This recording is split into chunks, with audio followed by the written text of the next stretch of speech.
Hello and welcome to Lightways on Life Astrology with me, Anna Isabel. I'm a psychological astrologer, and I have Michele Finey back. Hello, Michele. Hi, Anna. Wonderful to be with you again.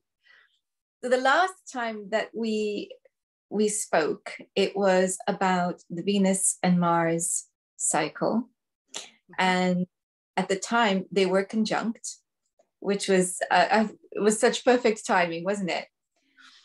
But this time we're talking about a new book, and I love this title, The Test of Time.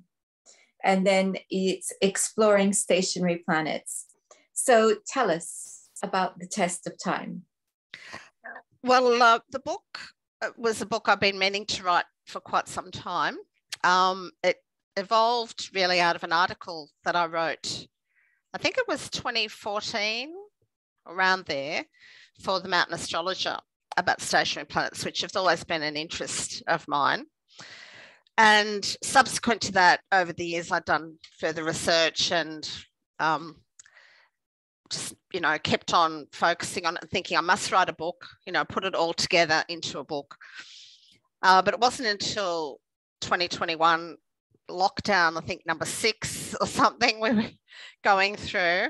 I thought, look, now I'm going to sit down and actually do it. So I had quite a lot of material already that I'd written, but I just really had to condense that, put it all together and then expand it, into looking at, all of the, I wanted to include the asteroids as well, the main asteroids. So that was a part of the research I had to do, and I wanted to put it all together into a volume. And so during lockdown number 6, I decided that was the perfect time to do it. So it went from there. So what is it about stationary planets that's so special? Well, it's been an interest I've had for a while. There's two sides to this. One is the actual mechanism, I guess, of what's going on in the heavens.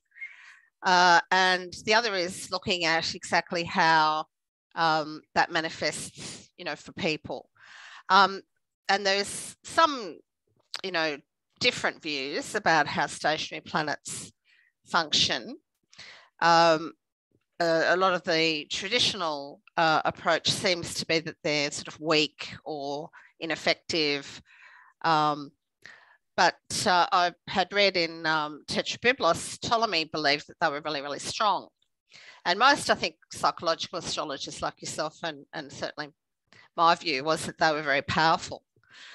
So I sort of started off by doing some research into, what is going on here, and I decided that it seemed to be that they were incredibly powerful. It doesn't mean, though, that they're very strong, or that they are going to manifest in your life in a positive way. It means, I think, that, like the title says, Test of Time, it's like if you think of the zodiac as being a process of time that we're moving through, all the planets are moving through. When a planet sort of stops, that moment is accentuated or amplified in some way. So depending on which planet we're talking about, when it's stationary, it seems to be very much a focal point in the person's life, or indeed in mundane charts or event charts, that you can really sort of see that there's a lot of energy around it. Can be very, provide a test or a challenge, but if it can be mastered, it seems to be incredibly potent in terms of an asset in someone's life. For example, a lot of writers, very prolific writers, have stationary Mercury. J.K. Rowling, Agatha Christie, two that come to mind. Linda Goodman, the astrologer, has stationary Mercury. So you can see how when a planet is stationary, it seems to be emphasised in the person's life.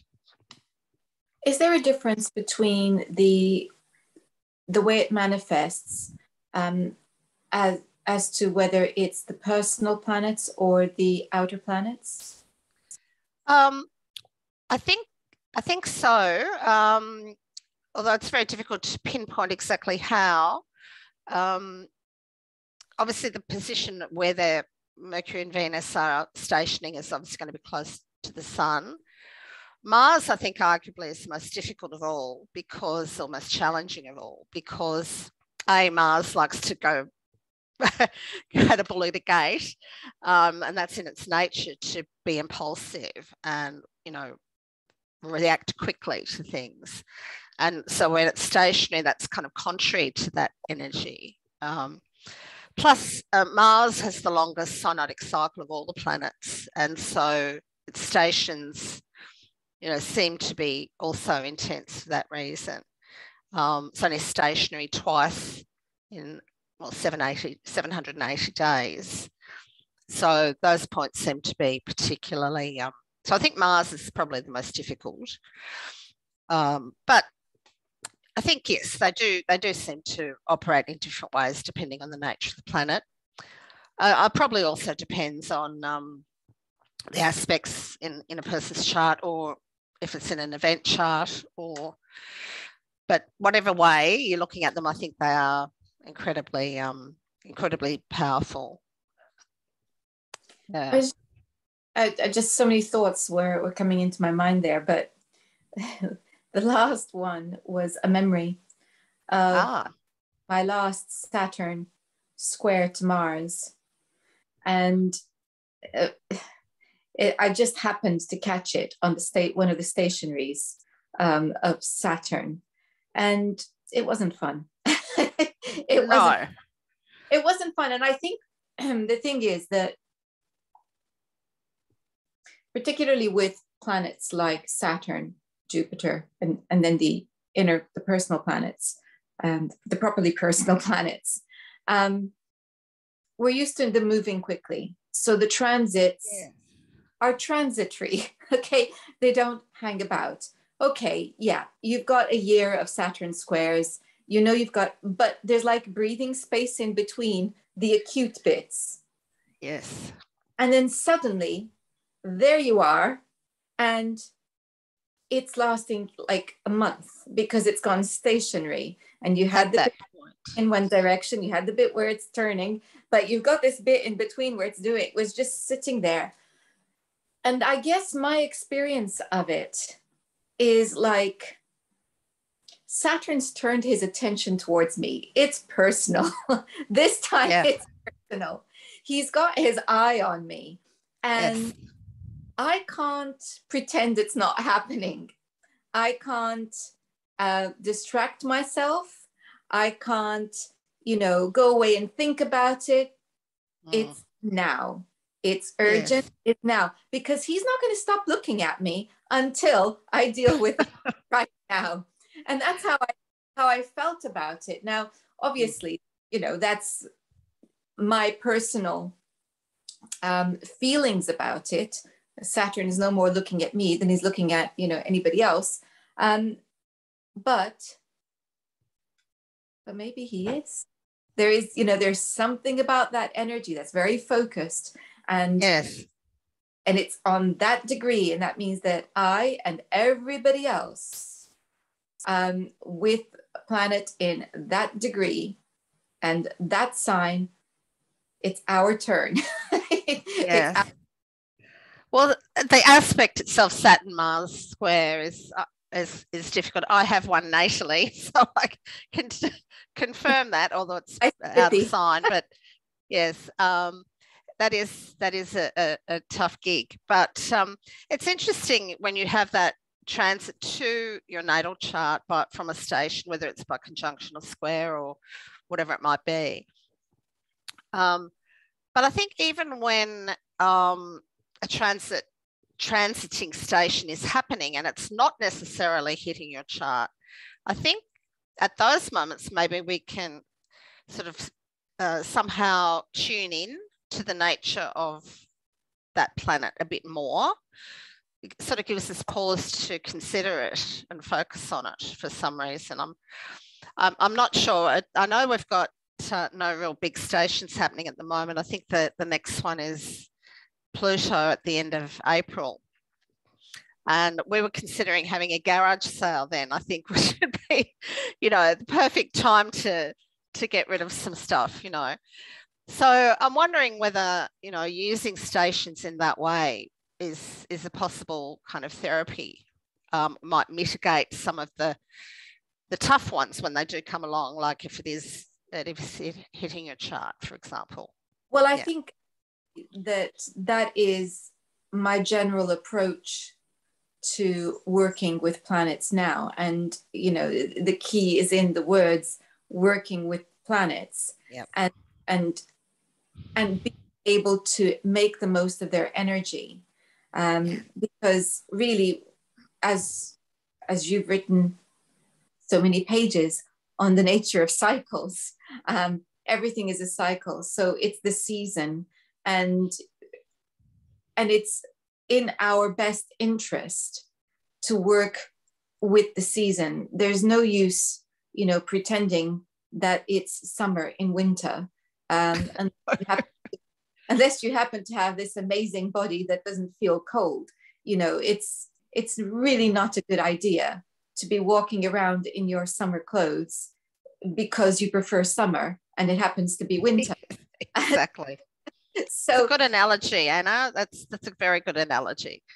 But it is what it is, and so we need to get better at accepting that these are the ingredients that have arrived, and what is the best use we can make of them. And if we take that approach, it's much more positive and much more about engaging and interacting with, I guess, the quality of the moment. Yes, that's true. Yes, but as you say, when that really difficult one comes along, and you're kind of, almost compelled to, it's right there and it's immediate. If it's hitting something personal in your chart, it can drag on. The station can take a while to unfold if it is an outer planet, particularly going back and forth or hovering around the same position for a given time. But yes, when they're not actually doing something big in your chart, the transit, I think, yes, you can make time to sort of engage with that archetype somehow. I'm hopeful that might provide some kind of respite or mitigate some of the difficulties associated. Because when we become more familiar with a particular archetype, it's not going to cause us as much problem, I think, because we've got a little bit more consciousness. And I think ultimately stations help to facilitate that consciousness and self-awareness. It seems that that's possible, I think, with working with stations in that way. Do you have any examples of events which have happened in stationary moments? Well, yes, a personal story that I cover in the book, which happened when we were traveling when Mercury was stationary. Which, of course, an astrologer should know better than to do, I suppose. But at the time, we were visiting a relative of mine who was unwell, and we decided to extend the trip by trip to Lord Howe Island, which is just stunning. It's off the coast of New South Wales, about a 2-hour flight from Sydney. And so we sort of got delayed initially because it was bad weather. But then we took off and we flew 2-hour flight to Lord Howe Island. And we circled and circled, and then started gaining altitude. And the pilot announced that there was a storm had settled over the island and we weren't going to land. And we didn't have enough fuel actually to get back to Sydney. We're all just, had a moment there. So we're flying to Port Macquarie, which was the nearest town back on the mainland. We assumed we'd be staying there, but then no, we refueled and flew back to Sydney. So we've been flying all day and arrived back exactly where we were. And by this stage, it was getting dark. And we almost lost Neil's luggage, but that materialised, thankfully. And then we sat down to dinner that night, sort of exhausted. I had a head cold and I was feeling pretty miserable. And as we sat down and looked at the menu, we realised we were staying at the Mercure Hotel, named after Mercury. So it was just crazy. Next day we managed to fly there, which was great. And but there was a lot of travel problems associated with that trip. A lot of the flights didn't land. Lord Howe's a difficult place to land even in good weather, but they had a lot of changeable weather there. And that was a particularly interesting trip. Mercury went direct just when we came back, so that was good. Well, that actually has reminded me that the only time I've ever missed a flight was such a moment in Mercury's cycle. And it happened because we were given the wrong terminal on the that we were given for the flight. So what was actually, it? I was going to ask, was it Mercury stationing direct or retrograde? Do you remember? It was retrograde. Okay. I was just about to turning retrograde. Yeah. So we were given and it was just one of those things, like you said, this conspiracy to make us arrive at the airport on time, but not with time for dealing with problems, if you see what I mean. And we arrive at the wrong terminal. We can't find, our flight, and we're asking, well, it's the wrong terminal. And we're looking at, and we've got the paper there that says, which terminal. And so we know we haven't imagined it. We were just given the wrong thing. Well, we raced to get to the right terminal. And we arrived just as the plane is taking off. Well, yeah. Crazy. So we actually didn't leave, I think, until the next day or the day after. Our holiday was cut short by that. So yes, I'd forgotten that. It was listening to your story. Ours is not quite as dramatic as yours, but nevertheless, a nice little illustration there. Yes. Well, I have to tell you, Anna, you've just reminded me, Neil, my partner, has quite often goes to international conferences. Of course, there's been none happening for the past 2 years, but there is one coming up in London. He'll be going to London on the 10th of May, which happens to be his birthday, and also the day that Mercury goes retrograde, stationary of retrograde.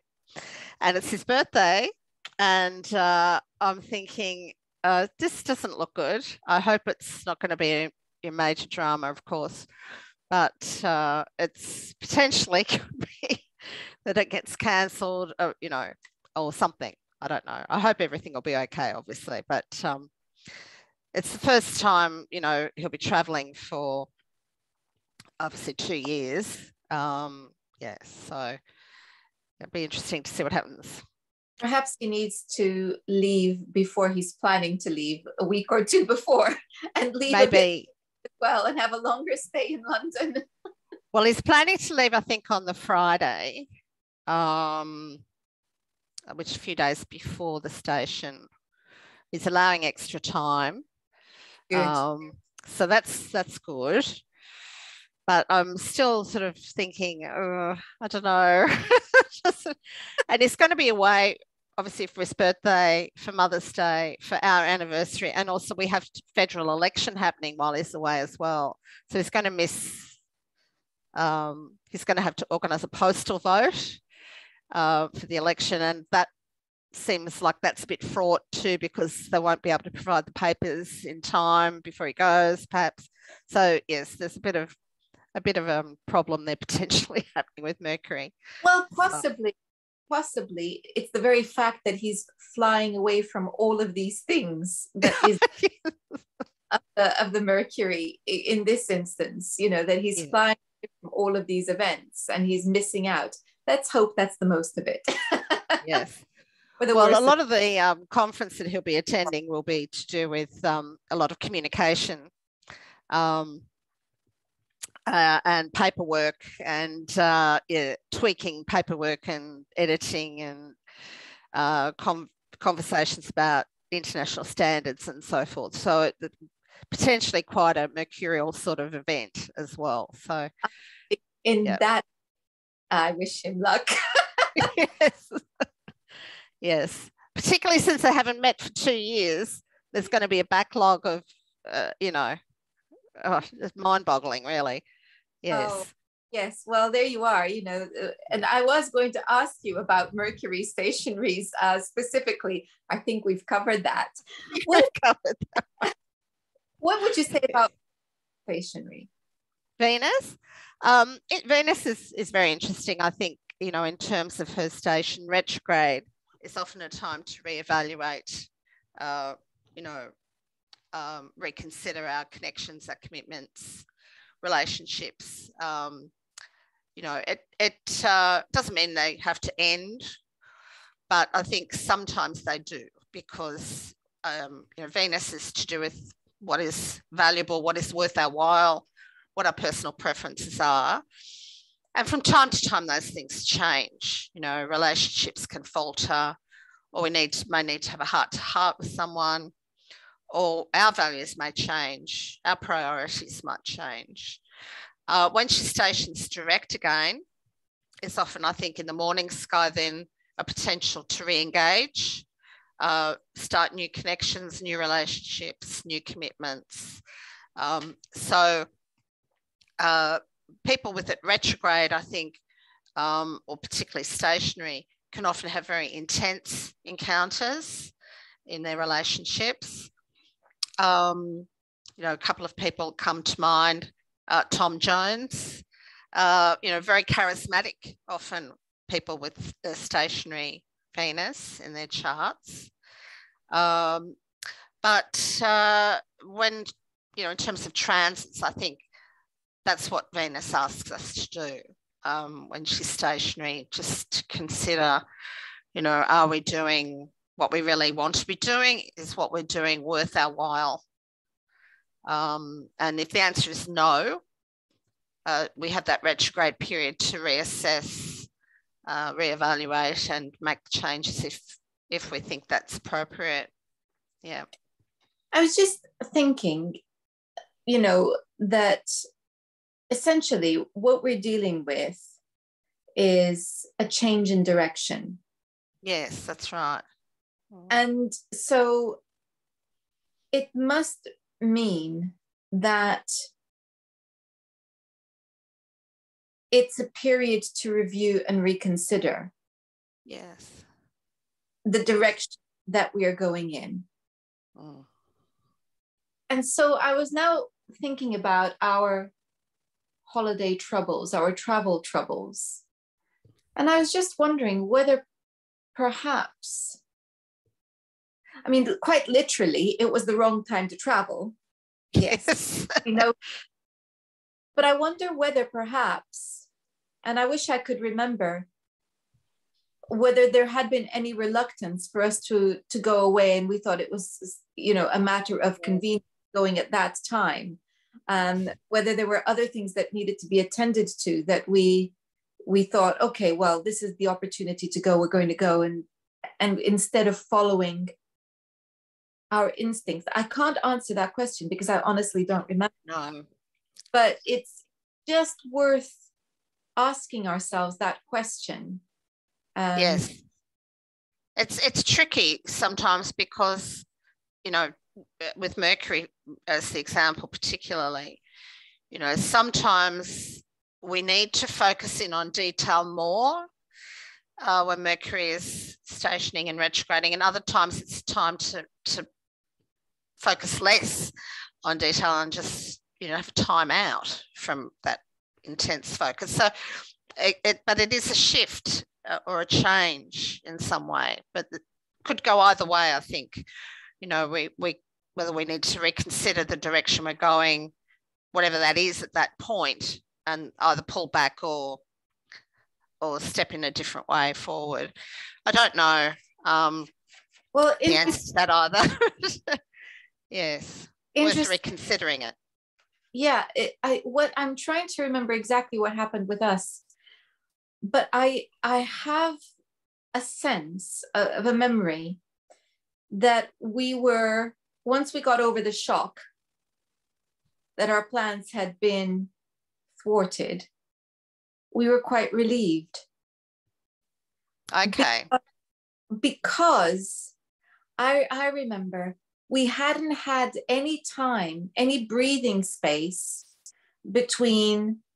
All the preparation was really rushed. So I think why we were, okay, on the later side leaving, then things kept happening because we hadn't had enough time to prepare. Everything had been quite rushed in terms of the timing.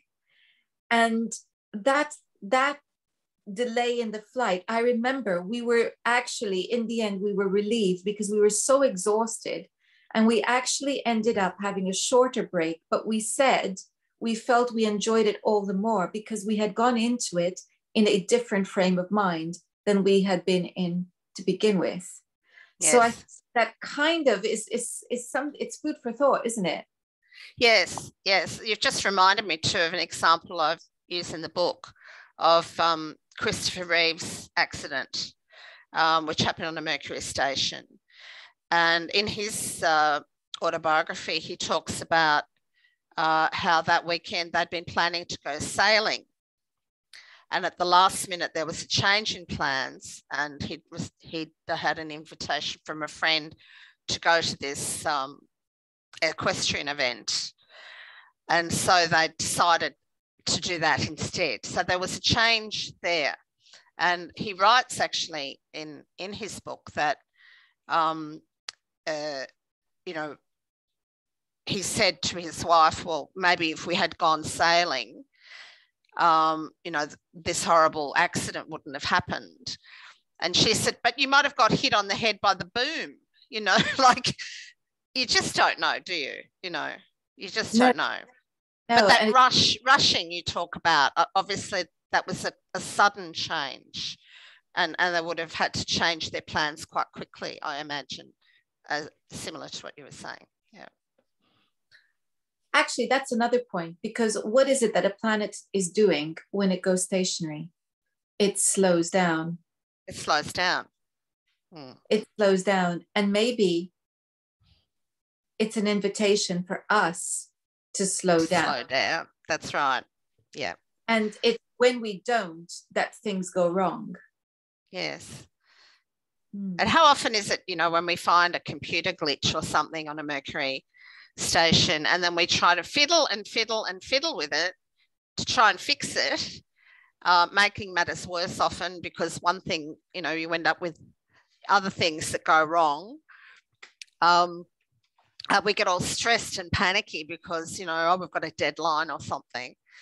But often if you just walk away and come back, it fixes itself. Does that happen to you, or is it just me? No. And it's all manner of things. We're having this conversation on Zoom, and I'm sure that, like me, you do this often.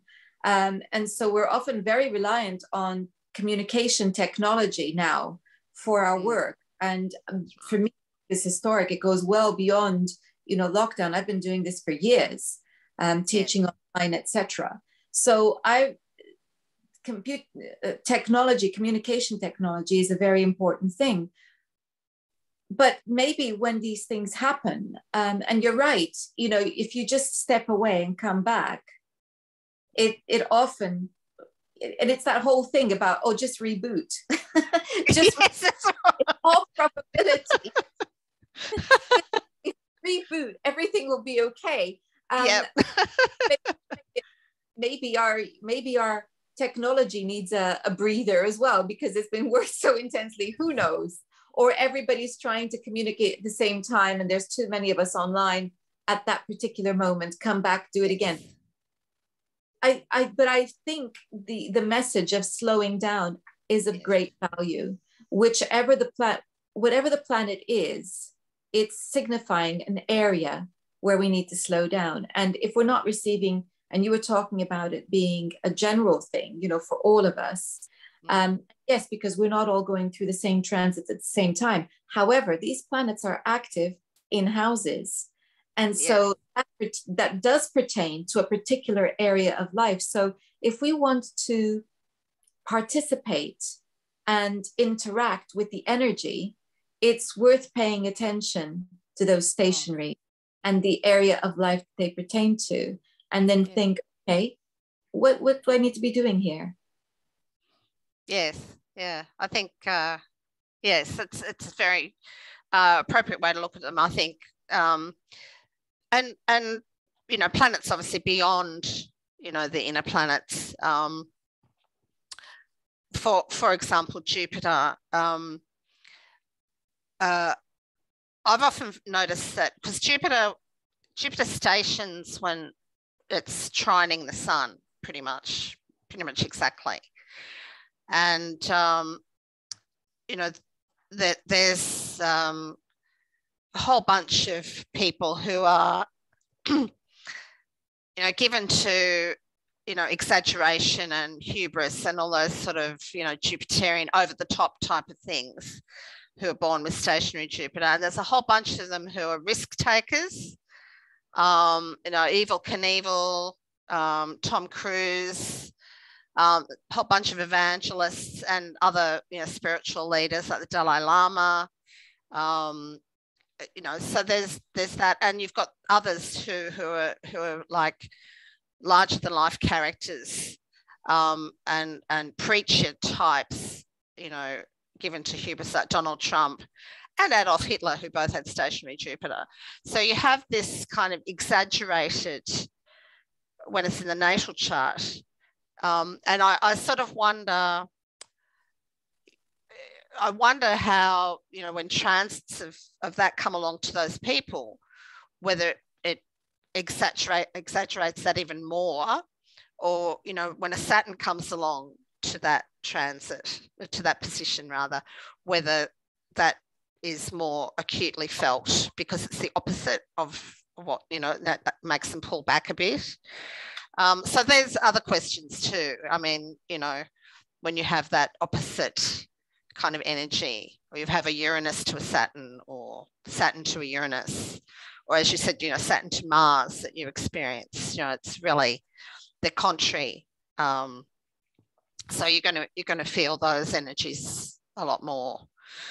Yeah. So there's a lot to stations. I just find fascinating, and you know, you can also look at them in you know, obviously progress stations, as well as you know, in other ways. Yeah. So a lot to think about with them, I think. But I've really enjoyed putting the book together. It's just been, and you find, you know, I don't know about you, but when you're doing research, you find all sorts of interesting things that just pop up. I was looking for another example to put in the book, in the Saturn stationary Saturn section. And I had one already, Philip Seymour Hoffman, who was born with Saturn and Mercury square each other, and both were stationary. And apparently he's had a very, you know, very powerful work ethic, and was very structured and disciplined in his work. But of course, sadly, he died of an overdose. And then I came across another chart to include of Benjamin Franklin, who has exactly the same combination. He has Saturn and Mercury both square and both stationary. And of course, he's harnessed his disciplinary mind in incredible ways, you know, doing so many different things, inventing things, writing, libraries. Yeah, I'm keen to actually watch a documentary on his life that I think Richard Knoll just mentioned to me yesterday, that's on PBS, but I'm not sure if we get PBS here. But I read something of his life, and you know, he's self-educated. He was one of 17 children, and you know, really took it upon himself to educate himself. He was an avid book reader, and so he had no formal education at all, but learned through his own, you know, pulled himself up through his own efforts. And you can see how Mercury and Saturn would do that. But then in another individual, you see a similar focus on, you know, hard work, but went through a difficult transit when he, well, we don't know if Philip Seymour Hoffman overdosed deliberately or accidentally, but he was clearly quite depressed at that time. So you can see how, you know, we have a similar theme, but, you know, potentially quite different life experiences. So, you know, we do ultimately, you know, as astrologers, we can only glimpse a tiny part of that, I think, of what, you know, our journeys are, but nonetheless kind of interesting to examine, I think. Yeah. Now, you mentioned that you were also looking at the asteroids. Tell us about. Well, I wasn't originally going to include them in the book, but I decided I would. And I wanted to include, so I've included a total of 15 planetary bodies, including Eris, Ceres, the main asteroids, plus Hygeia. So 15 in total. I think they're very important, and they add balance to the, you know, I guess chiefly masculine hierarchy of the planets. So I thought that was important to include. Ceres, classically now considered a dwarf planet, but you see often the potential manifestation of that in terms of one's mother figure, and also in terms of environmental concerns. So in natal charts, for example, Prince William and Prince Harry, of course, who lost their mother Diana when they were quite young, they both have stationary Ceres in their charts, sort of highlighting that. I think there's some other powerful aspects involved with Ceres in both of their charts, and a number of other important figures. So you see that as one example. Trying to think of some other examples. Vesta seems to be very focused, very single-minded,